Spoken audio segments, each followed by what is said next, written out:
Hello and welcome back to the Final Lap live show. This is Josh. I'm joined as always by Sam, and we got our 2025 F1 preview show here. The season kicking off. It's actually already kicked off with 2 practice sessions, but we'll be breaking down our 2025 rankings and predictions for both the Constructors and Drivers' Championships.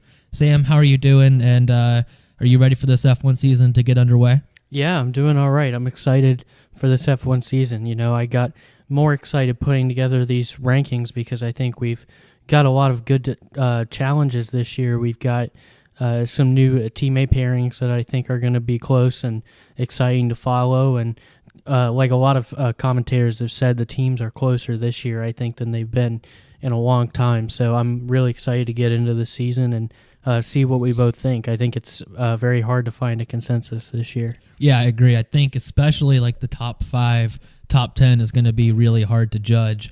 And just based on these 2 free practice sessions we've had so far, I think it's even a little bit more confusing. At least it's changed my opinion on some of my picks so far. But we'll start off with our number 20 driver, who we think will finish last in the championship this year. Mine is going to be Gabriel Bortoleto.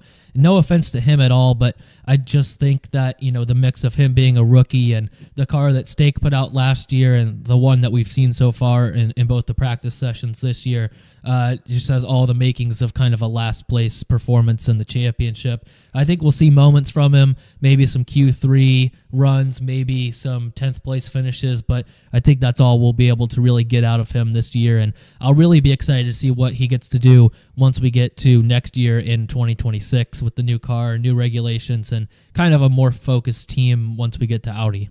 Yeah, so I've gone with Bortoleto as well.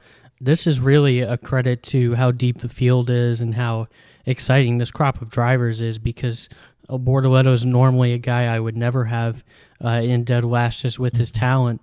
F3 and F2 champion and one of the best prospects we've seen in a while. It just being on this Stake Sauber team really puts a damper on it, at least for this season. I'm hoping that this year he can use this season as a bit of a learning curve, take some time to learn the ropes of F1, and these next couple of years I think he could be a really exciting talent. This Audi team, if he becomes their long-term featured driver, and I think he has that potential, but unfortunately for this year, I think it's going to be a rough year for that team. You know, he might put in a few good drives, he may be able to scavenge out a point here and there, but I just, given him being a rookie and also the pace of that car, I just struggle to see him being any higher than 18th or 19th, and I think he's the safest pick to finish in last. Yeah, it's crazy. You know, a former last year an F2 champion, and predicting him to finish in last is tough, but I think it's just, you know, the machinery he's in and everything surrounding his situation there. But in 19th, I think I have Nico Hülkenberg just because it's a similar situation to Bortoleto. Very limited based on that Stake F1 or Stake Kick Sauber or whatever you want to call it machinery. And his past 2 seasons with Haas have been very good, I think. But I just think him and the team will both be looking to 2026, getting to Audi, preparing for that transition. And I think that's going to be that team's main focus. That's why I have both their drivers in 19th and 20th. But they're both very talented drivers. I think it's just a tough situation for both of those guys this year. Yeah, I'm in the same boat again. Hülkenberg in 19. I think we'll start to diverge a little bit after this, hopefully. But this is just both of us not really having much belief in that Sauber team. I mean, you know, we never know. They had some decent times in these first couple practices. Hülkenberg finished 8th in practice too. But personally, you know, I've been trying not to overread into these practices because we can do that sometimes and get too caught up in it and, change our predictions too much on what we think. And the whole offseason, I've kind of looked at the Sauber team as being well below everybody else, unfortunately. And, you know, we'll get to this later with another team or two as well, but they're just a team that really has almost no incentive to compete this year. Obviously, they don't want to be embarrassed out there. They want to be level, but, you know, they're looking forward to 2026, and this is their last year as that Sauber team. And then, becoming Audi, it's all just a building towards that for them, and there's just they're going to go all in on next year and beyond, and just this year is not their year, and with their performance last year and things looking forward for them into the future, I just don't see anything happening for them this year. Yeah, I think we're both in agreement. I think a lot of people out there as well are in agreement with Stake being in last, and not to spoil our constructors, but I have Stake finishing last in that as well. I think it's a pretty obvious choice to go. But in 18th position in the Drivers' Championship, I have Esteban Ocon coming to a new team in Haas, where I think there's just a lot of unknowns. Ayao Komatsu did an excellent job last year of coming in, taking over that team, and really just kind of propelling them forward. But with an all new driver lineup and the resources Haas have available there, you never really know what you're gonna get out of those guys year in and year out, and it's hard to judge exactly how Ocon seasons will go, but he didn't have the greatest end to 2024 either, other than that, crazy second place finish in Brazil with the bizarre wet, race there. I just think that there's too many unknowns for Ocon and for Haas at the moment to have him finish any higher. And it's just, one of those pairings that when it first came out, when they announced Ocon to Haas, I didn't really think it was a great fit for either side, and I think that'll kind of prove true this year. Yeah, so I'll get to him a little bit later. My number 18 is Isaac Hadjar in the Racing Bulls machinery. When I look at this rookie class this year, there's a lot of guys that I'm excited about long term, but I think there's going to be learning curves for some of them. And Hadjar finished second last year in F2 with 4 wins, but was kind of one of the less heralded rookies of this class coming in, and I just think there's going to be a bit of a learning curve for him, and I think Sonoda will be the better driver out of that team, just with his experience and his motivation to find another ride after this year. I just don't have super high hopes really for Racing Bulls this season. I know that they had some good performances in these practices, so better than I expect, but again, trying not to read too much into that, so I'm going to stick with Hadjar in 18th for now.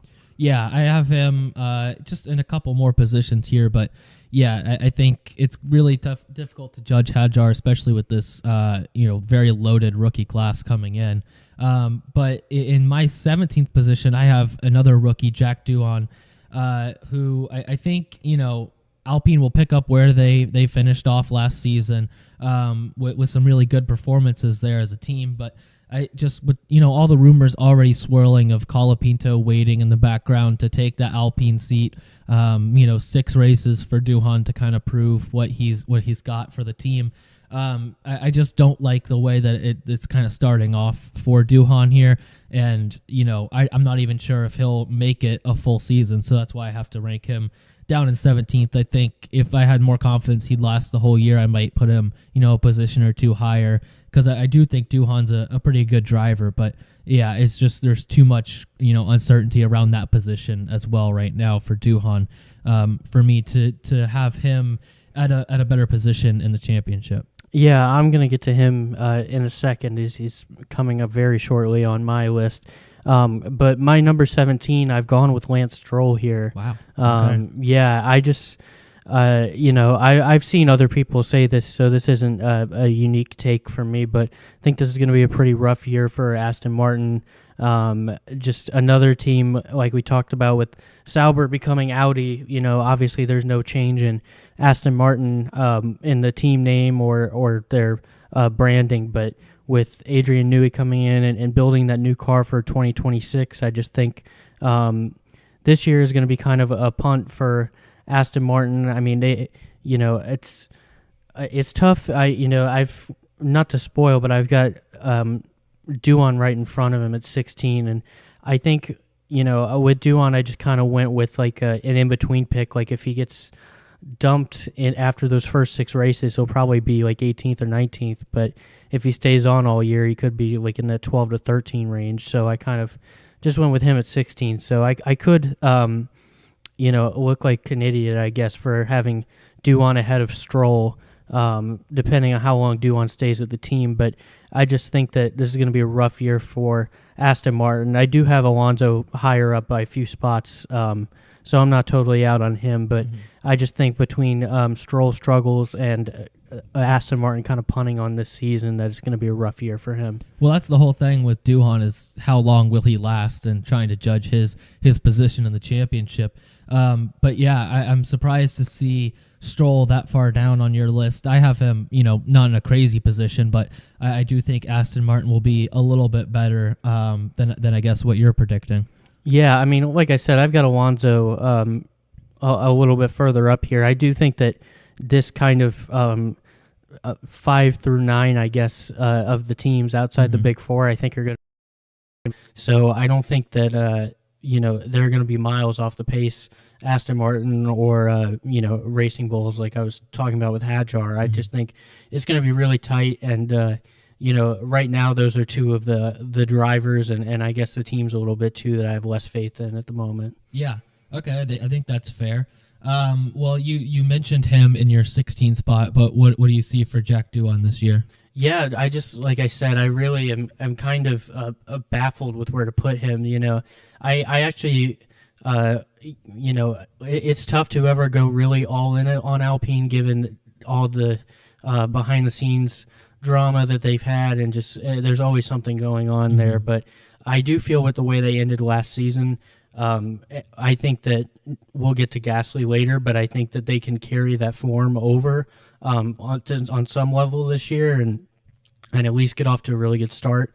But with Duhan, it's so tough. I mean, yeah, if he gets dropped after those first 6 races, he can only have a couple points. And like I said, you're looking at him in the 18 to 19 range, maybe even lower with other guys coming in. Colapinto would probably end up with more points than him, for example. But if he stays all year, I think he could finish in that 12 to 13 range, a little bit higher in that midfield, just given what I think of the Alpine, their vehicle at the moment. So yeah, I just kind of stuck him in the middle, I guess, and I didn't really go all in either way, and yeah, we'll see what happens. I was really flummoxed with what to do with Jack Duhan. Yeah, in my 16 spot, I have Isaac Hadjar. Granted, he's only been in an F1 car in testing so far and in practice sessions.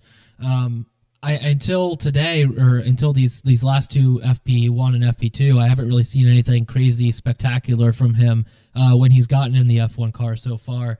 Obviously showed his worth with a nice second place finish in the F2 championship last year, but he's just a guy that's really hard to judge to me. He's the one that I probably know the least about in this incoming rookie class.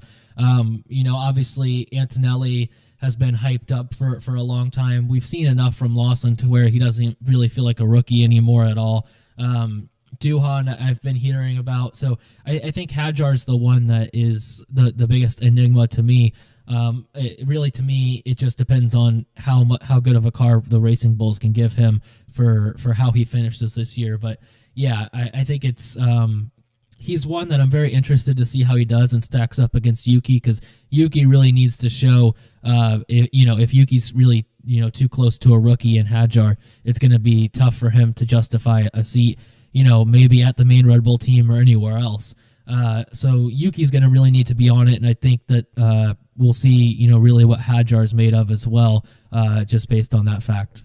Yeah, I think this Racing Bulls team this year is just kind of a mystery at the moment. Last year we saw some real up and downs. We saw Sonoda and Ricardo and Lawson were all competitive and on the pace and getting solid points, and then we saw other weekends where they were totally anonymous and felt like non-factors. So I really have no idea. Again, these practice sessions look decent for them, but we won't really know until tonight what they're actually looking like. They could be in that 5th to 6th range, or they could be in 9th and really struggling. So yeah, they were a tough one to spot for me. Yeah. So what are you thinking for your 15th finisher? So my 15th spot, I went with Ollie Behrman. I was debating a lot. From what we saw from these practices, Haas did not look good. Behrman had a crash, and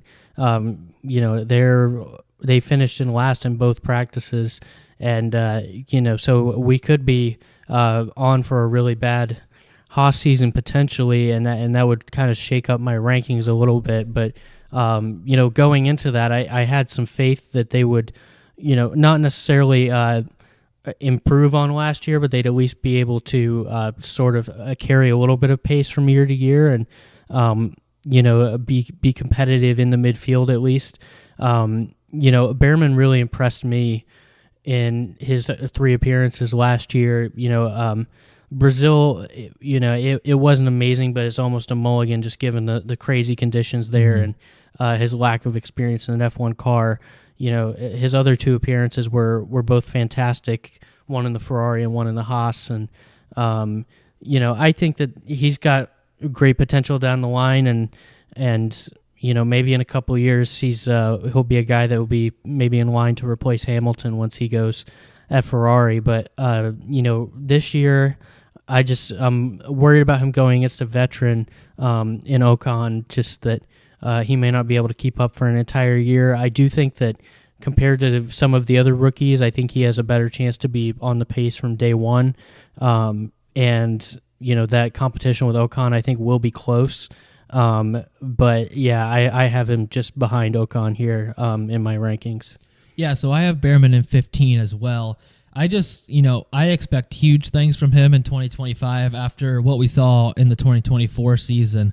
Like you mentioned, those 3 races, those 3 finishes were incredible in my opinion, with the 7th for Ferrari in Saudi Arabia, where he just came in on that Saturday, wasn't even expecting to drive an F1 car that weekend, gets vaulted into the Ferrari and finishes 7th.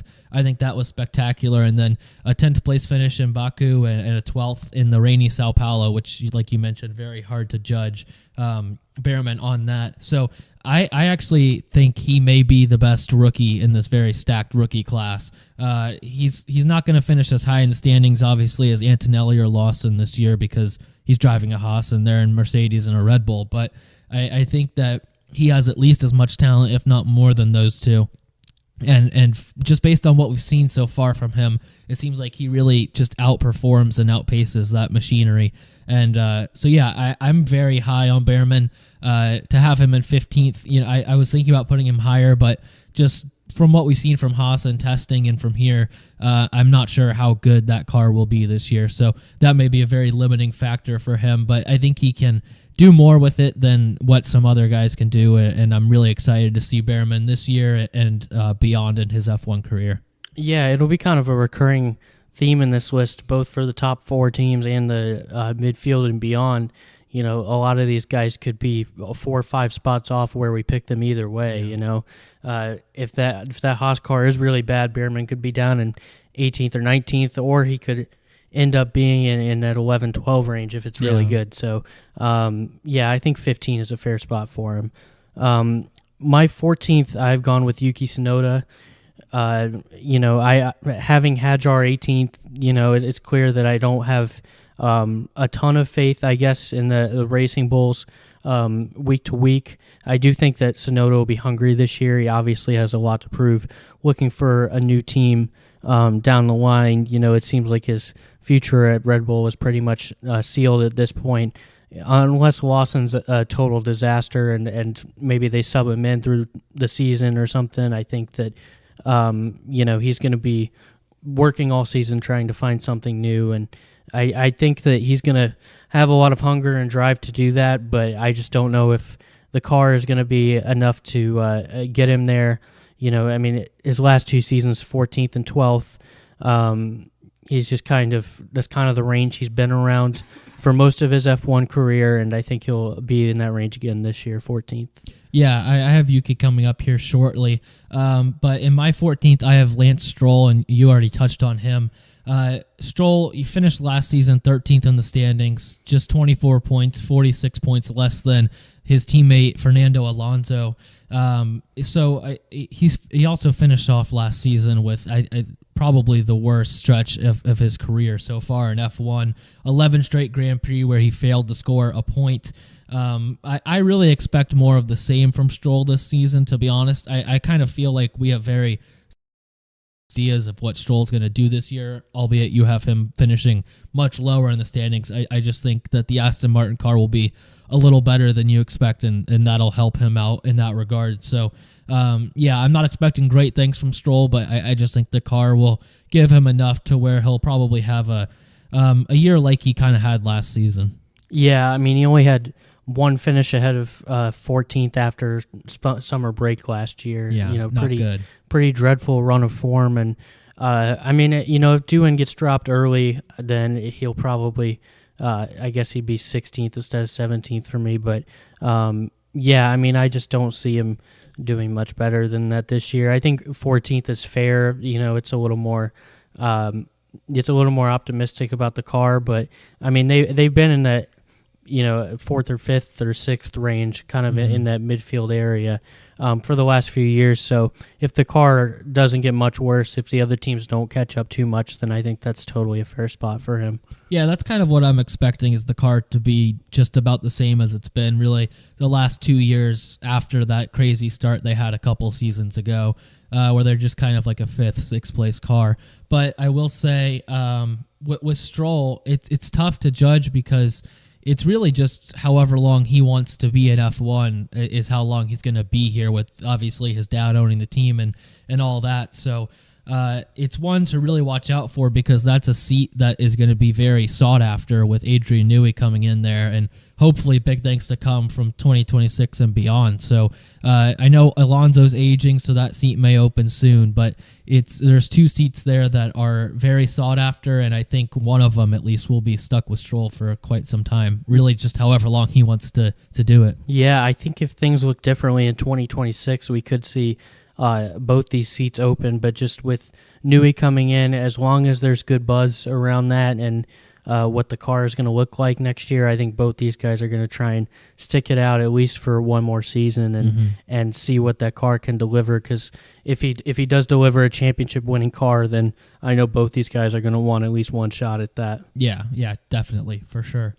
In my 13th spot, I have Yuki Tsunoda. You already touched on him in your 14th, but I think he'll come out really fired up in 2025. Obviously, a lot to prove, getting snubbed from the main Red Bull seat for Liam Lawson. So I expect some excellent performances from Yuki this season. We've seen good stuff from the car so far. Like I mentioned, only through 2 practice sessions, so not anything to really get your bearings on, and only at one track. But I'm not sure the car will give him much more than 14th throughout the duration of a year. And I may be completely wrong on that, but in my opinion, I just see him sitting in 13th.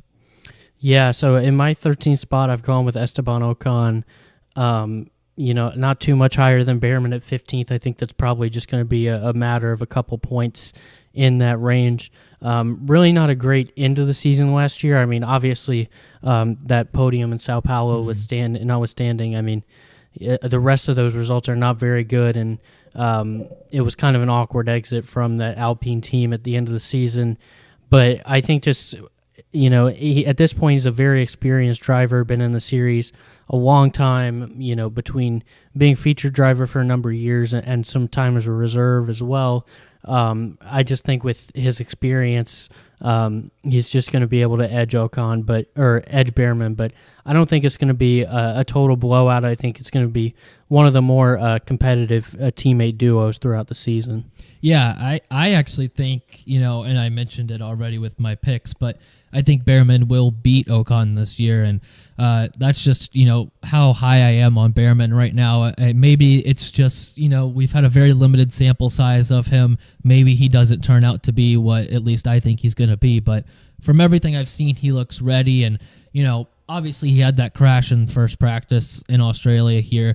Not the best look, but I think he'll obviously overcome that. I think he has a ton of talent, and I'm really excited for Behrman. And I do think it's going to be a great teammate battle there, and one to really watch out for throughout the midfield. Yeah, I agree. I think this is one of the teammate pairings that I was really excited to talk about, and I think there's going to be some varying in opinions on this one as to who gets the better of who. Yeah, for sure. In my 12th position, I have Fernando Alonso rounding out the Aston Martin guys. I just expect more from the same from Fernando in 2025. The biggest issue is how much the car is going to be able to give him. I think it'll still be kind of that 6th, 7th place type of car. So I think he'll just, get what he can out of it. And he'll be really focused on 2026 for Adrian Newey, and hopefully he can, have some great performances left, at least in 2026, once that machine comes out and he can get going and still just one or two more times, what he's really capable of. Yeah, so I have him 12th as well, Fernando Alonso. For me, I rate the Williams team a little bit higher and Gasly as well in the midfield, but I rate Alonso as a driver pretty much as highly as anybody. It's just a matter of equipment and where those teams stand at the moment. Alonso started last year with 6 straight point finishes. Rest of the year was kind of up and down, but that car just kind of kept losing pace compared to the field all the way going back to the start of 2023. It's kind of gradually lost ground to the field, and I'm worried that it's going to keep losing ground, which is a part of my reasoning for my Stroll prediction. I just rate Alonso really highly as a driver, and I think he's going to be poised to keep his skill set at the highest level.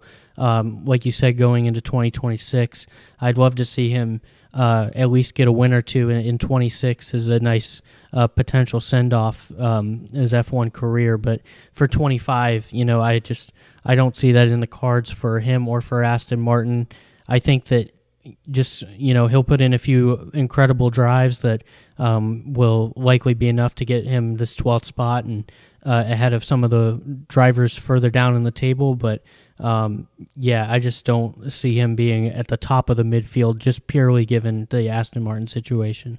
Yeah, well, let me ask you this. For Aston Martin, I think it's really interesting because they have Adrian Newey now within the team. Obviously, a lot of what he's going to be focused on is for 2026, but they've definitely had problems developing their car throughout a season. Do you think Newey's time will be, factored in at all into the 2025 car and developing that? And do you think that might give them, a little bit of an edge to where they can stay more competitive throughout a season than what they've been able to the last few years? I mean, I think that he might be able to make some tweaks as they go. He might be able to provide bits of insight here and there. But personally, if I'm the Aston Martin team, I'm not focused on trying to finish 5th or 6th this year. If they're closer than we think and they have potential to break into that top 4 with a couple upgrades this year, then sure, maybe they'll try and do that. But just given where they're at right now, or at least where we think they're at going into the season, I just don't see them putting really any effort at all into this car beyond the basic upgrades throughout the season. I think they're going to really put all their brain power behind this 26 car because, that car, you have real potential to break into the top crop of teams and, maybe even be the best team or in the best 2 or 3 for 26 and beyond. And I just think that's a lot more valuable than,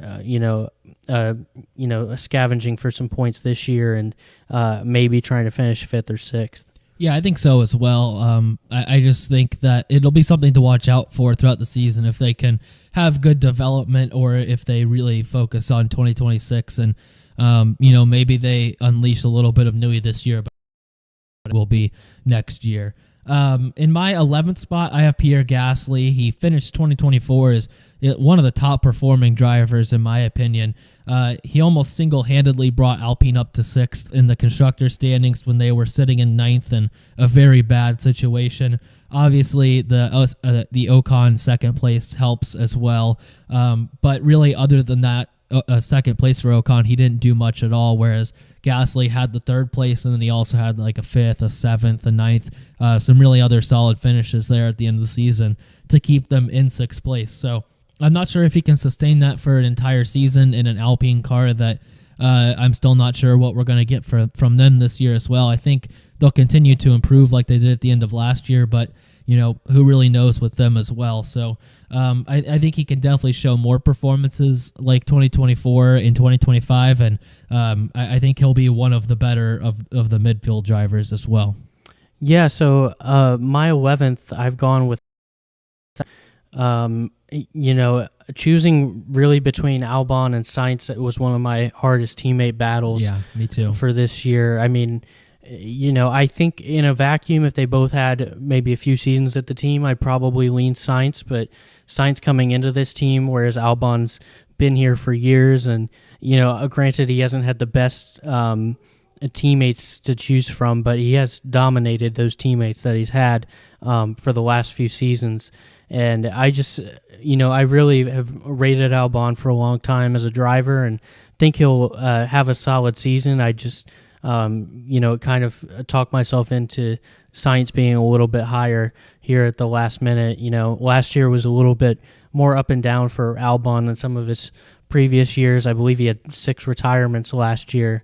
Not all his fault, but still not as clean a season. And I'm just leaning Sainz a little bit right now. But maybe if you asked me a couple days ago, I would have gone the other way. So it's a close one for me between Albon and Sainz. Yeah, I have Albon in my 10th position, and I think him and Williams are in a great spot for 2025. I think it's really an exciting time for Williams, to be honest, and I think that they're on a very good trajectory right now. I know testing isn't what we can always judge everything on, but we've seen throughout testing and throughout these first 2 practice sessions as well that the Williams just looks to be pretty quick, to be honest. And like you mentioned, it's been really hard to judge years because the teammates he's gone up against, but I think he's proven that he's a very capable driver at this point. I think that on top of everything else, I think, I believe Vowles has Williams on the right track. Even though they weren't as good as they hoped, or I hoped they would be in 2024 after a very solid 2023 season. I think that Williams team is on the up. I think signing Carlos Sainz is a huge bonus as well. I'm very excited for Williams, to be honest. I think we'll see something out of them like we've seen for in the mid 2010s, where they were fighting for very good points finishes and podiums at times. I think that they'll be themselves as like a 5th place team this year, to be honest, like we saw from Aston Martin the last few years, where they're not as good as the top 4. They might sneak in there every once in a while, but they're also better than the bottom 6, 7, 8, 9, 10.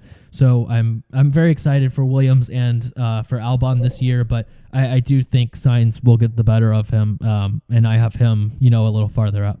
Yeah. Like I said, this was maybe, I'd say probably my second hardest place to predict, and I just leaned Sainz a little bit over Albon, which is why I have Sainz in 10th. I'm also very high on Williams going into this year. I think they had arguably the best offseason, I guess, out of anyone. I mean, the Sainz news was confirmed before the offseason, I guess, but just bringing Sainz into the team, they brought in a lot of technical guys as well that I think will have a big impact. And Vowles has been kind of selling a vision for the last couple of years since he took over that it's going to take time, but we can get this team back to the top. And I don't think they're going to get back to the top this year, but I do think they're going to be more competitive than they have been in a while. And just with this pairing, it's pretty clearly, in my opinion, the best pairing out of these midfield teams. Mm-hmm. Definitely the most balanced as far as 2 guys who are very accomplished F1 drivers and can get the most out of that car. Yeah, for very similar reasons, I have Carlos Sainz in 9th. I think also similar to Albon and his situation, the Williams will be very improved in 2025, and I just think Sainz has the slight edge there. I think that he's going up against the teammates that he's gone up against so far in his career. They've both gone up against Max, but Sainz going up against Norris, going up against Hulkenberg, or going up against Charles Leclerc as well. I think it's very I think he's ready for this. I think he's been through it enough, and he's experienced to take on a teammate battle like this. So I'm very, I'm ready to see Carlos Sainz kind of break through, and I could even see him getting a couple podiums this year, to be honest, if everything breaks the right way for him and the team. In some crazy races, maybe with some rain or something, see him shine as well. So very excited for him, for Williams. I think it's going to be a great season for both of them, and really kind of in a situation where it looked like Sainz might be, nearing the end of his career where he can, compete for wins and podiums consistently. I think this will kind of flip that and, be a good sign for Sainz and Williams both going into the future. Yeah, I'm with you. I think there's going to be a better chance this year for some surprise podiums and higher finishes than we expect, just given, like we said, how close these teams are. And even though there's still a gap, in my opinion, between the top four and the midfield, that I think the gap could be smaller this year. And Williams and Alpine especially, I think, could be the two teams that take advantage of that, which leads me into my number 9, Pierre Gasly. He had really a red-hot finish to last year at that Sao Paulo podium. Vegas, excellent qualifying, and just gets unlucky, has to retire the car, and then 5th and 7th in the Middle East in his last 2 races. Really from Monaco on, things look better for him, at least, with that car. And he ends up finishing in 10th in the drivers' standings last year after the first 5 or 6 races. They looked like a total disaster at that Alpine team. So for me, I just always have rated Gasly highly for a long time now, and he had some ups and downs a little bit. That last season at AlphaTauri wasn't his best, and then going into Alpine had some bumps in the road. But last year, I think that second half of the season and the last few races especially, he really found his form. And I just think that they might not be able to keep it up all year, but I think he's going to have his moments, especially early in the season, and stack some points, and maybe even a surprise podium or 2. The thing with Gasly I think is crazy is there'll be some weekends and some stretches of the season where you don't notice him at all, and then he comes out for a weekend or a stretch of weekends where he looks like he's definitively one of the top 5 drivers in the series. I just wish we saw more of that, because I do think he's one of the most fun guys to watch when he's up there competing at the highest level. So I'm with you. I'm very high on Gasly. I just think, for me at least, I see the Williams just having better cars throughout the majority of the season. So that's why I had Gasly behind them. But I could totally see Gasly, having another great year this year as well. Yeah, and I think that was one of the hardest, maybe the hardest time I had with the constructors rankings is Alpine versus Williams in 5 and 6 was really tight for me. I think Alpine, like I said, I have Gasly over Sainz and Albon, so obviously I really rate him and think he's going to do well. But with that second driver situation at Alpine, and we'll see what their car looks like later in the season, things could get a little tricky. But we'll get to that later. That's just to say that I think those two teams are going to be really close, and all 3 of those drivers, Gasly, Sainz, and Albon, I think will be close, and the second Alpine driver, whoever it is for most of the year, probably won't be far behind. Yeah. In my 8th place, we'll get into the kind of the big 4 teams and their drivers now. I have Kimi Antonelli. I'm very excited about what Antonelli can do in his first season, but I don't think he'll be able to beat George Russell quite yet.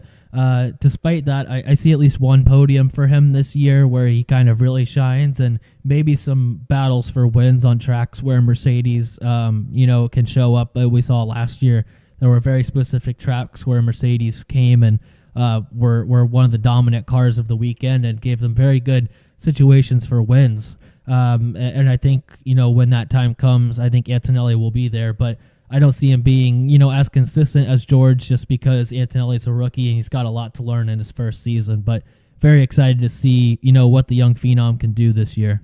Yeah, I'm very high on Antonelli long term, but I also have him 8th in these standings. I just think that there's going to be a bit of a learning curve coming in. I think that he's as talented, maybe more talented as any of the rookies, but I think his learning curve might be amongst the steepest coming in, just being so young and getting thrown straight into a top team like Mercedes. There's going to be a lot of pressure, and I think there might be some struggles early on. But if there is, especially that first half of the season, that's not going to shake my confidence in him as a driver. I think long term he's an incredible talent, and I think we're going to see him in F1 and potentially winning a lot of races for a long time. Just this year I have him 8th because the top 5 or 6 especially are really special crop of drivers, and I just think between his lack of experience at the top level and Mercedes maybe being just a tick slower than the top 2 or 3 teams, that's why I've got him 8th. Yeah, in my 7th, I have Liam Lawson, another rookie. I'm not sure if they're classifying him as a rookie. Sometimes they throw him in with the rookie mix, and sometimes they don't. But, I think Lawson is being very underlooked in terms of what he can do at Red Bull. I know a lot of people think Yuki deserved that seat. I can see that. I can see the case for that. I understand why people think that, and to some extent, I still think that, Yuki might have deserved a shot there as well. But ultimately, I love the mentality that Lawson brings to the table, especially at a team like Red Bull. He's shown repeatedly in the past few seasons that he doesn't really care who he's racing. He went up head-to-head with Perez last year, didn't back down from that fight, so I don't see him backing down from a guy like Max either. I know it's very difficult in a different situation with Max, and you're kind of coming to that team and expected to be the second driver, but I think Lawson is very fearless, and I think he's ready to prove that he deserves a seat at one of the top teams. So I'm high on Lawson. I'm really excited to see what he can do, and I just love his mentality when he comes to race day. Yeah, I've got Lawson 7th as well, just ahead of Antonelli, just with having a little bit more experience at the top level and being a little bit just slightly more confident, I guess, in Red Bull's machinery than Mercedes. He comes in. He had 2 points finishes last year, but his last few races were a little bit of a struggle. And so I don't really know where his form is going to be going into this season. He's another guy with a ton of pressure on him. Obviously, Red Bull's had second driver struggles for a while, and he's got to be the next guy to come in and take on Max Verstappen. We've seen guy after guy come in and try and end up losing pretty badly, honestly. And I'm hopeful that at least Lawson, even if he's not really competitive with Max from a points perspective, can fill that second driver role for Red Bull a little bit better, get aggressive, get the elbows out, kind of like we saw with Perez all the way back in 2021. Maybe see some of that with Lawson this year. And, I don't really have hopes for a lot of wins or podiums this year for Lawson, but I think he'll be competitive, and I think he'll do what Red Bull's looking for from a second driver. Yeah, I agree. I think this year he'll really fulfill that kind of second driver role, just because he is essentially still a rookie and coming in to Red Bull, which is probably the hardest seat next to Max in the entirety of F1, is a very difficult position. But I think he'll rise to that task just with the mentality that he has. In 6th, I have George Russell. He won a couple Grand Prix last year, but he's primed to, I think, at least win one race this year as well in 2025. I do think Mercedes will have speed at points throughout the season. It's very similar to what we've seen last year and really the last couple years. There's certain weekends where they just show up and are very competitive for wins. I think George will, be there for those weekends and will at least sneak out with one win this year. I expect them to be, slowest again. I don't expect them to be slowest again this year, and that's ultimately why I have, what's going to hold Russell back from more wins this year is that they'll be the slowest of those big 4 teams. Obviously not the slowest in all of F1, but yeah, I think that George is in a tough place because I think he has a lot more talent to show, but the car is quick, just not quite quick enough to compete where he wants to be yet. Yeah, I'm joining you here with Russell in 6th. It might be a little bit harsh on a guy that could have won 3 races last year without that Belgium DQ. He sort of came out of the blue to win in Vegas and in Austria. He's obviously a great driver, one of the best of his generation, and I think if Mercedes can deliver a better car than we're expecting, I think he does have the goods to compete for championships potentially. These top 5 we're about to get to, I rate them and their team so highly that I just had to put Russell in 6th. I think 1 through 5 is just going to be a war this year, and 6 probably won't be that far behind, but couldn't find a way to squeeze him in there with the other 5 guys. Yeah, I agree. We're really getting into the meat of it now where, it seems like if anything goes these guys' way, they can win the championship this year. In my 5th place, I have Oscar Piastri, and for the 3rd straight season, I expect Oscar to finish behind Lando Norris. I kind of have always been of the feeling that Piastri is to Norris what, kind of Sainz was to Leclerc at Ferrari, in that I wouldn't be surprised if Piastri were to beat Norris, in a season. He obviously is capable of great performances and winning races. And I think the margins are razor thin between them. But at the end of the day, I think more times than not, Norris gets the better of those two in that battle. Maybe like kind of a 70-30 split. If you raced him 100 times, I think Norris probably gets the better of him 70, 75, 80 of those times. That's not to say that Piastri's a bad driver by any means. It's just, I think he's kind of in that second driver role that's loosely defined as second driver. Everybody kind of knows that that's the case, but it's not, publicly thrown out there like it is with Max and his teammates that he's had at Red Bull.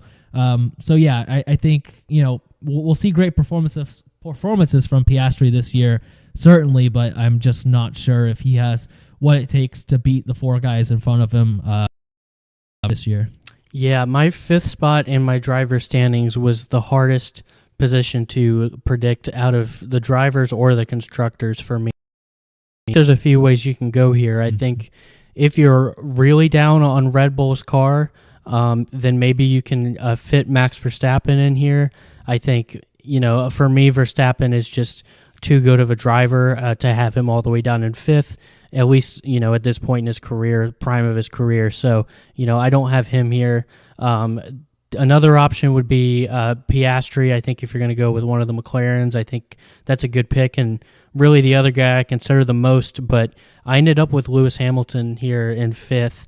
And this is pretty much just a bet on the McLaren machinery being a little bit consistently better than Ferraris. We saw how good they were for 3/4 of last year, McLaren, and Ferrari definitely had their moments too last year, where being the best car in the field for weeks at a time. And I still think obviously Hamilton, one of the all-time greats, and I don't think he's I don't think he's washed or anything like that. Like, I think he's actually going to come into this year as hungry as he's pretty much ever been. And I do think he's going to be competitive. I think he's going to win races. Last year, he finished 7th in the standings, and that was his worst finish ever in the driver's standings. It was just a really up and down year for him. Really had some moments where he was kind of out in the wilderness, and then he had other moments where he was, winning races and putting on incredible performances. I feel like this year he's going to be competitive. If he won the championship, even me predicting him 5th, it wouldn't totally shock me. But I had to put someone here in this 5th spot, and just on account of McLaren being a little bit better, I think Hamilton's going to be great as a driver this year, but I ended up with him 5th in a close battle. Really, 5-1 here is going to be very close. Yeah, I'm in the same boat with the 5-1 battle. I have Lewis Hamilton a little bit better, but I think I'm also maybe a Ferrari as well. So I think that plays into it certainly. In my 4th spot, though, I have Max Verstappen. Hard to put a 4-time in 4th, especially a guy who's won 4 straight championships. In the preseason rankings, hard to place him, this far down. But Despite that fact, I think that Max took third place in the constructors car last year and turned it into a drivers championship car last year. So, obviously he can do a lot, but I think that things are a little different this year. Max will not start the season for the first 5 or 6 races with the fastest car like we saw last year. Also, to make it more difficult on Max, the fact that both McLaren and Ferrari will be better throughout the entirety of the season will take more points away from him as well. And then, combine that with the fact that Lawson, I think, will be a more difficult teammate than what he had in Perez in 23 and 24. I just don't see where Max gets the points for this championship, even for a guy of his caliber. I'm just not sure how he gets it done. It wouldn't surprise me at all to see him win it. But at the end of the day, I think that there's going to be a lot of things that go against him this year, even more so than what we saw last year. Yeah, he's coming up soon on my rankings as well. But for now, in my number 4, I have Oscar Piastri. I think it's going to be very tight with him and Hamilton at 4-5. Personally, I really have rated Piastri for a long time and would love to see him really take the fight to Norris this year, especially if McLaren is the fastest car. It just seems to me at the moment that Norris is the driver in that team and the number one priority. Obviously, if Oscar can be more competitive on pace, then I think they're willing to give him a chance to change that order. But for me, I'm leaning Norris over Piastri, and I think this is going to be very close. So he's not far behind the top 3 here, but I've gone with Piastri in 4th. Yeah, I think that's fair. In my 3rd, I have Lewis Hamilton. I think Hamilton's first season with Ferrari will be, one where he vaults his way back up for a championship, fighting for wins on a consistent basis. There's a lot of momentum behind Ferrari heading into this year. The big signing of Lewis, the fact that that they kind of really turned things on last year. Charles Leclerc has had, in my opinion, his best season in F1 last year. I think that there's a lot of things going their way. In the end, though, I just don't see him being able to keep up with Leclerc for the entirety of a season at this point in his career at this age. That's why I have him sitting behind his teammate. But at the end of the day, I still think he'll be fighting for wins pretty consistently, and I think that there's a chance that he fights for the championship as well. Yeah, absolutely. I mean, even though I have him 5th, I think that it wouldn't, like I said, it wouldn't shock me at all to see him fighting for a title. And yeah, I'm just kind of with you. I think they're gonna Leclerc's gonna have a little bit of an edge there. I'm not sure if they're gonna favor Leclerc in like a first driver, second driver kind of thing. I think it's tough to make Lewis Hamilton your default second driver. I think they're gonna let him fight a little bit, but yeah, I'm leaning Leclerc as well in that teammate battle. My 3rd, I've put Max Verstappen here in 3rd. I think it's so tough to bet against him to win the championship with what we've seen the last few years. I mean, for 22 and 23, he was one of the most dominating drivers we've ever seen. And then in 24, he comes back and wins the title, even though most of the year I think they did not have the best car going into a weekend. So I really hate to doubt this guy, and if he wins the title, would not even shock. Yeah. I just think that Red Bull car is going to be a step behind Ferrari and McLaren this year. And yeah, I think it's going to be a little bit too much to overcome over the course of the full season. There's just been a lot of brain drain at the Red Bull team. They're losing a lot of their top guys, their top engineers and technical guys, and I'm just worried that that's going to start to have an effect these next few years. I think they're still going to be a top 4 team and still be competitive for podiums and wins as well, but I just think the car is not going to be there for Max to win a title this year, but I could be proven wrong on that. Yeah, I think it's crazy, and it just proves how highly we think of Max Verstappen that, if it was anybody else in this car, I think we would probably have them sitting 6th, 7th, 8th in the standings in preseason, and we have him 4th and 3rd. I think that says a lot about where Max is right now, and just how great of a driver he is. Yeah, I mean, I'd put pretty much anybody. But if you put anybody else in that spot, I'd probably at least have them behind Piastri and Hamilton. Yeah, so certainly. It's really unbelievable what he's done, and like I said, I hate to pick him to do anything other than win a championship, just because I know that there's a good chance I'm wrong. But just what we've seen out of Red Bull the last year or so is giving me pause in doing that. Yeah, me too. Getting down to it here, I have Lando Norris finishing second in the championship this year. For the second straight season, I think Norris finishes second in the championship, but this season to a different driver than last year.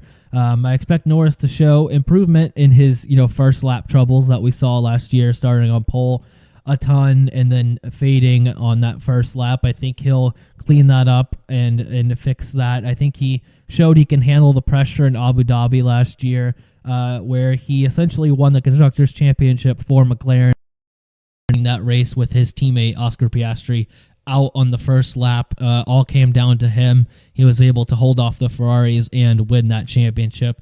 I think that says a lot about him and the place that he's gotten to mentally. I think he'll be a lot stronger this year. This is less of a knock on Lando for finishing second in the championship, in my opinion, than it is a show of what I think the first place guy will be able to show this year. And for that reason, I have him finishing second.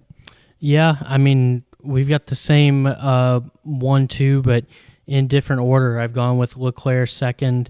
I think this is just a result of me being slightly lower on Ferrari than you are, but I'm still very high on them. They're a team that I really want to see succeed this year, because I think the Leclerc-Hamilton driver duo is so exciting, and it's great for the sport, and I think it has potential to be one of the best driver pairings that we've ever seen. And I do think that Ferrari's made a lot of strides in these last couple of years since Fred Vasseur's gotten to the team, cleaning up some of the issues that they've had over the years. Strategy issues, they had a couple of them last year, but they seem to be much cleaner on the whole. And the pace looked good for most weekends, but I've gone Leclerc for number 2, and he could win the championship by a lot, or he could finish 4th or 5th. He could be anywhere in there, and I've just settled on the second spot for him. Yeah, I have Charles Leclerc winning the championship this year. I think he delivered what was the best season in his F1 career last year, with 3 wins, 13 podiums, and really the big thing to me was the average finish of 3.9, by far his most consistent year last year in F1. He was able to, deliver podium-worthy results essentially week in and week out. And with an improved Ferrari this year, I only see that getting better for him. I see, 5 to 6 wins and a championship for Leclerc this year. I think that he's going to be very in tune with the car. I think he's going to be in a good place, and I don't think he's going to be intimidated by Hamilton coming in and being his teammate either. I think, if anything, that will drive him forward, only to be a better driver. So, in my opinion, I see a lot of things shaking out Ferrari and Leclerc's way this year. And, I have Leclerc being the 2025 F1 champion. Yeah, I have him a close second, but I've got Lando Norris right now in my number 1 spot, winning his first championship. I think that this is as much a bet, probably more a bet on McLaren and their machinery and what they can do over the course of a year than it is Lando specifically. I think intangibly, I'm not sure that Lando has the kind of championship DNA that we've seen from guys like Hamilton and Verstappen, and their ability to win multiple championships and sustain it. I think that this could be kind of a one-off year where Norris wins a title, and then that's his only one for his career. I'm really confident in McLaren's machinery. I am confident he is a really good driver, and he's going to win a lot of races this year, I think, and be very competitive. It's certainly not a knock on Norris. I am picking him to be the champion. I just I'm not 100% sure on the pick, frankly, but I just think kind of a process of elimination and what I see from the different teams and cars at this point, I feel most confident in McLaren to stay at the top for most of the year, and I think Norris will be the lead driver there and the lead points getter, so I end up with Norris on top. Yeah, I think that's completely fair, and in my opinion, I think it's going to be a very, very close battle, really between any of those five. Just thinking about it to start the season, I think it could be a Leclerc-Norris showdown this year. One that would be really exciting, really fun to watch, and great for the sport. So I think it could go either way, to be honest. Like I said, I think Norris will be improved from last year, which was his best season so far in F1. So it wouldn't surprise me if he won it at all. I think that, the McLaren and Ferrari will be a little bit closer in pace than what you think. But at the end of the day, I think that we'll be in for a great fight between two really great drivers. Yeah, we will be, and maybe more than two great drivers. I mean, there's 5-6 drivers on here that could win the championship. Yeah, that's what I'm hoping for. I would love to see, if it is going to be a 2-driver race, I'd love to see Norris and Leclerc because, we're going to see one of those guys win their first championship. Yeah. And, they both had very successful careers so far, and I'd love to see them win a title before we go to new regulations, and who knows what's going to happen then. So yeah, this could very well be a year, Norris or Leclerc, that we have a one-off champion and then go into a new era. And for me, I'm just leaning Lando Norris right now with my championship pick, but I think it's going to be a really razor-thin battle.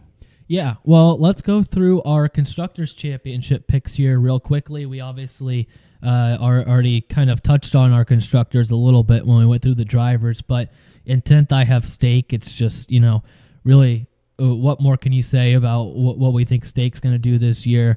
I think it'll kind of be a hindrance to Bortoleto and Hulkenberg, but the good news is that, hopefully them turning into Audi will be a great thing, and they'll become one of the best teams in the sport. So the future is bright, despite the fact that I think this year there's not much there.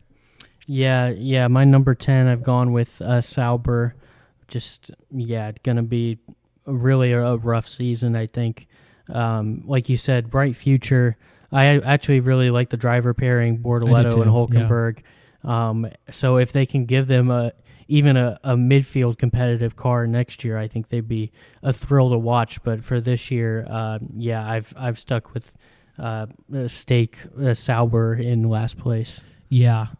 In 9th, I have Haas, and I had them a little bit higher. Don't want to overreact to a couple practice sessions and testing, but that car, it just doesn't seem to be in the place that I thought it would be right now. And like I said, there's a lot of unknowns with Haas year in and year out whenever they're designing that car. Not saying that they're going to be crazy swings from 3rd to 9th in the championship, but you never know if they're going to be 7th pushing 6th, or if they're going to be 9th, pushing 10th down there. And this year, I kind of see it being more in that 9 range for Haas. Yeah, my 7 through 9 was really tight. My 9, I am sticking with Racing Bulls for now. I think that, if you're just looking at the testing and practices, Haas could very well end up in this 9th spot. Not to spoil, but I have them in 8th, and I think it's going to be a very tight race. I think I'm just maybe slightly higher on the Haas driver pairing, and I do think that Haas made some progress last season, so maybe it's not as bad as it looks with this testing and practices, and they'll turn out to be okay. But still not super high on them in 8th, and not on Racing Bulls either in 9th. Yeah, we have it switched then because I have Racing Bulls in 8th. Like we mentioned, through testing and through these 2 practices, I've seen better things out of the Racing Bull team than I've seen out of Haas. I still think it's going to be kind of a struggle for them throughout the whole season. But yeah, I think that they'll get the better of the Haas and the Stake, and kind of come in with a decent finish. One that I think will be hard though for Yuki to really at least show what he has for these other teams. Kind of a debut tryout year, at least for Yuki.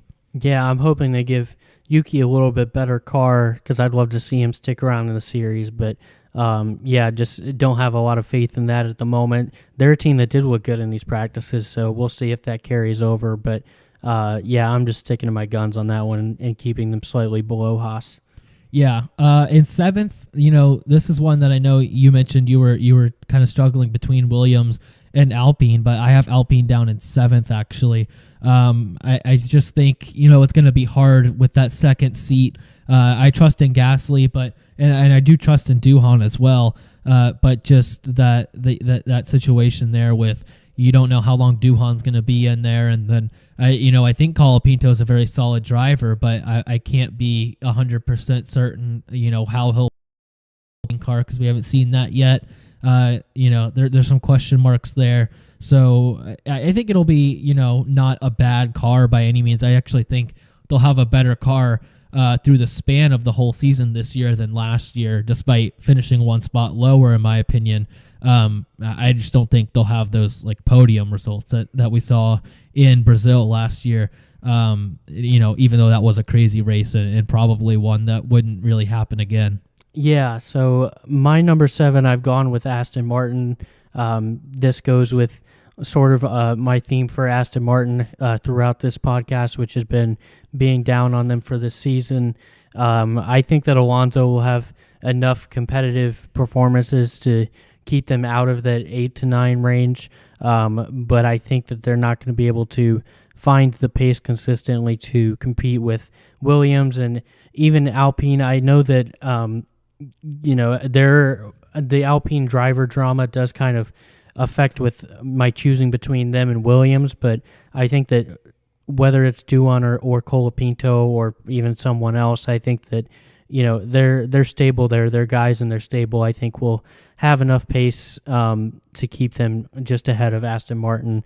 So I'm gonna go with Aston Martin in 7th. Yeah, I have Aston Martin in 6th. I'm just a little higher on them than you are. I just think that they're kind of right now in a place where they can kind of be on cruise control of having that 7th, 6th, 5th kind of in that range best car on any given weekend. And then having Fernando Alonso on their team helps a lot as well. I think that will help their points total. The Lance Stroll piece obviously scares me a little bit because you never know what we're going to get out of him, and the end of last year wasn't great at all. But I'm just a little bit higher on Aston than you are. And I think also just bringing in Newey, I know he won't be too involved in this year's car, but I just think that that'll also just kind of help morale within that team as well, of just knowing that good things should be coming their way. So I think it'll be a solid season for Aston, but not one with any crazy results. Yeah, that's a fair point. And, I think that this part of the midfield could be really competitive. I've gone with Alpine in 6th. So, yeah, we've got them flipped there. I just think that I actually had them and Williams were kind of tight for me. I originally had them over Williams as well, but I went back on that and put them in 6th. I just think that Gasly is going to be great for them this year, and I think that, like I said, I think Duan or Colapinto, whoever it is, I think will be competitive and have some solid performances, but what sold me on picking Williams ahead of them was just their driver duo at Williams, and the consistency of those guys, I think, might prevail. We might see, over the course of a season, more 8th, 9th, 10th place finishes kind of adding up for them and just giving them the edge over Alpine, who I have in 6th.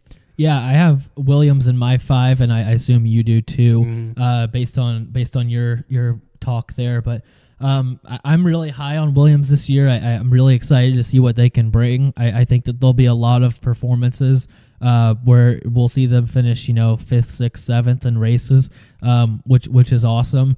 I think seeing a brand like Williams up near the front, albeit I still think they'll be, not near the top 4 on a consistent basis, but I think it's a great thing for F1.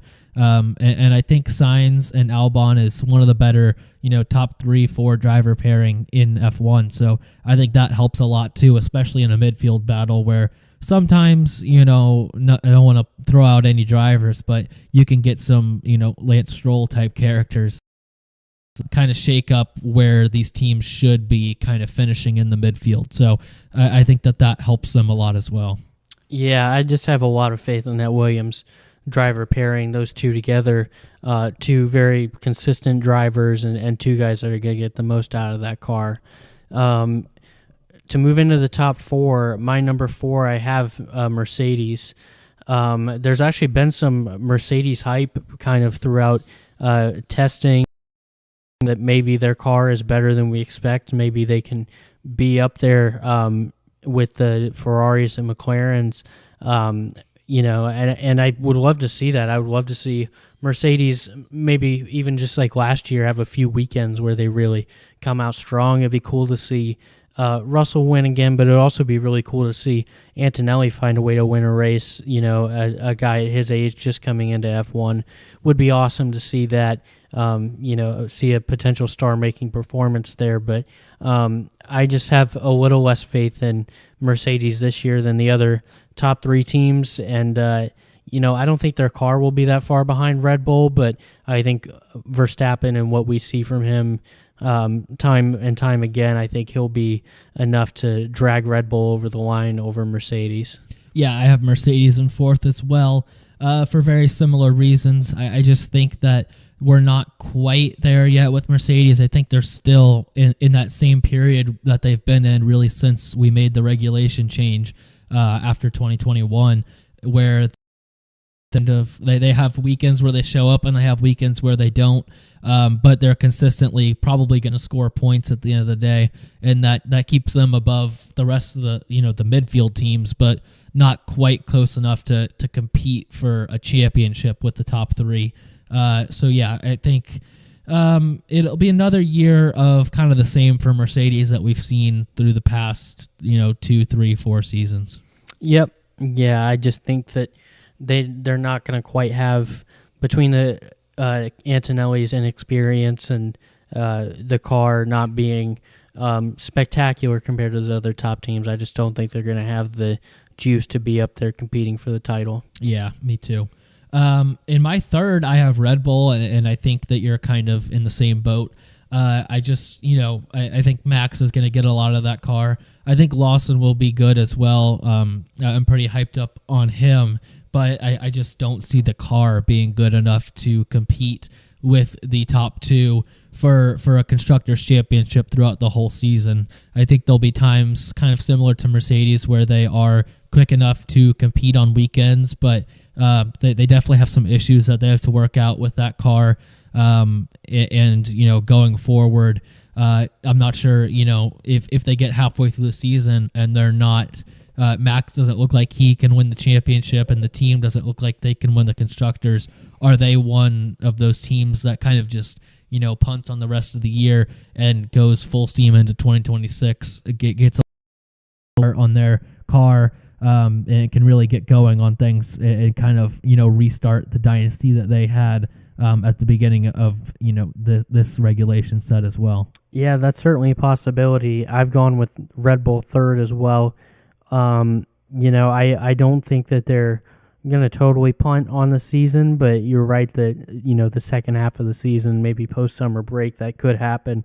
I've got a lot of faith in Verstappen to, like I said, drag them ahead of Mercedes, but there's just been a lot going on in the Red Bull team in that last 12 months, losing a lot of guys, all the Horner drama and the second driver drama, and Max is the only one that's been kind of able to keep his head above the sand a little. But for me, I just sticking Red Bull third because I have a lot more faith in the top two teams to deliver the best car, and I think both their driver pairings are outstanding as well. Whereas Red Bull, Verstappen is outstanding, but Lawson, I think he's going to have his moments, but I think it could be a little bit weaker compared to some of those other drivers in the top four teams. Yeah, kind of going back to Red Bull and the drama within the team and the Horner drama and stuff, I had completely forgotten about that, to be honest, until I was watching this season of Drive to Survive, and because I like to get the nuggets and the behind the scenes stuff that you don't see in Drive to throughout the season that you see in Drive to Survive. And they started off that first episode with all the Horner stuff, and I had completely forgotten about that with just everything that team and everything there. So I think that that's a great point, that from a organizational standpoint, they don't seem to be in the best spot right now either. Yeah, that's just kind of where I'm at. And if it was just that, it would be one thing. That's was settled about a year ago now, and is a little bit in the rearview mirror. But there's been a power struggle since then within the team, and like I said, they've lost Newey. They've lost a lot of their other smartest minds to other teams, and I just think that they're lacking some of the juice that they've had the last few years. Yeah, me too. My second, and I think this is where we're going to differ, I have McLaren finishing second in the constructors this year. I don't know. It's nothing really, anti-McLaren. I just think that Ferrari, I just, I'm very high on them, and I think that there's many good things to come for them this year. I think that there's a lot of hype behind them, but I think that hype is backed up with some real stuff and a good car and a good driver pairing. Not that McLaren don't have that, but I just see kind of that confidence just kind of, rolling into this season, and a lot of momentum for them as well. So, but that's why I have Ferrari number 1, McLaren number 2. It's just, like I mentioned, they're going to have a good car. They're going to have a good driver lineup. But at the end of the day, I just see a little bit more out of Ferrari than I do from McLaren this year. Yeah, and I've got, like you said, I've got McLaren 1 and Ferrari 2. When you look at this perspective, it's a very tight race. McLaren's a slight favorite, but they're right next to each other. Clear 1-2 for the constructors title this year, and I think there's a reason why. I think they were consistently the two best teams last year. Obviously finished 1-2 in the constructors, and these driver pairings, both of them are really fantastic. I mean, Leclerc and Hamilton, between everything that they've both done in the series, is one of the most accomplished driver pairings ever. And Norris and Piastri were mostly fantastic last year, and I think are going to be really good again this year. They're two of the best talents in the series at the moment. So I just think between the level of car that they've built, both these teams, and the driver pairings, I think they're going to be pretty unstoppable over the course of a whole season. Just leaning McLaren slightly, maybe a little more consistency track to track, but these are going to be the two dominant teams of the season, I think. Yeah, well, I think, regardless, we are in for an incredible season of, multiple guys that can win the Drivers' Championship, multiple teams that can win the Constructors' Championship. I think every weekend will be a close race. I don't see anybody pulling away from the pack throughout the season. So I'm really excited for this year. I think it's, one of the more exciting seasons we've had to start a year in F1 in a very long time, just with the fact that so many guys have the opportunity to take a hold of this championship. I'm really excited and ready to get this season started. Yeah, I'm very excited too. I think this is going to be one of the best championship battles that we've had in a long time. I know we had a close battle last year, especially in the constructors, but I think driver and constructors could be going down to the last race or two this year, and just so many accomplished drivers that could win this title, I think is going to be a really special season. Yeah, I agree. Before we get out of here, we'll make our picks to win for this week in Australia. I have Charles Leclerc to win the race this week. Looked very good so far in practice. It was good here last year as well, with Carlos Sainz getting the win. So I think that's a great sign. I'm just, I'm getting on the Ferrari, board early here for the fact that I have Leclerc winning the championship and Ferrari winning the championship as well. I think they'll get started in a good direction. I know so far it looks like they're a little bit behind on quali and race pace through the first two practices, but you never really know. We're not going to know anything. I still think some teams might be holding back a little bit until we get to qualifying, and that's going to be really exciting coming up later tonight. Yeah, and I've gone with Lando Norris for similar reason that you went with Leclerc, getting on the board early with my championship pick. They won the constructors last year, and their car so far through these practices looks very good again for this year. And I think Lando's going to get on the board here early with a win. I'd love to see, at least one surprise contender on the podium, even if it's a guy from the top 4 teams like an Antonelli or a Lawson. I think would be really cool to see up on the podium to start the season. But I do think Lando is going to get the job done and get a win here. I think McLaren is going to start the year with the fastest car just by a little bit, and I think that's going to be enough to get Norris over the line. Yeah, really excited for this weekend. Really excited for this year as well. If you want a little bit more content on the season before the season starts, we have a great article Sam wrote up on our website right now about a burning question for each team heading into the season. You can check that out at the link in our YouTube bio if you're watching there, or going to our website, thefinallap.pod.com. If you want a little bit more to watch and to listen to and to read before the season gets underway this weekend. Yeah, absolutely. Live on the site right now. Go check it out. And I'm sure we'll have more throughout the season. We're going to have weekly pods, and we're going to be doing some more writing up on the site as well. So be sure to bookmark it and check out the site regularly for more. Yeah, that's everything for our F1 2025 season preview. Thank you guys for listening, and we'll see you at the beginning of next week to wrap up Australia. We also have NASCAR this weekend. We have some IMSA as well that we'll get to a little bit. So a busy weekend in racing, and really getting the season rolling and kicking off now. Yeah, this is going to be our busiest weekend yet. A lot to talk about, so we can't wait to see you then. Yep. Thank you guys for listening.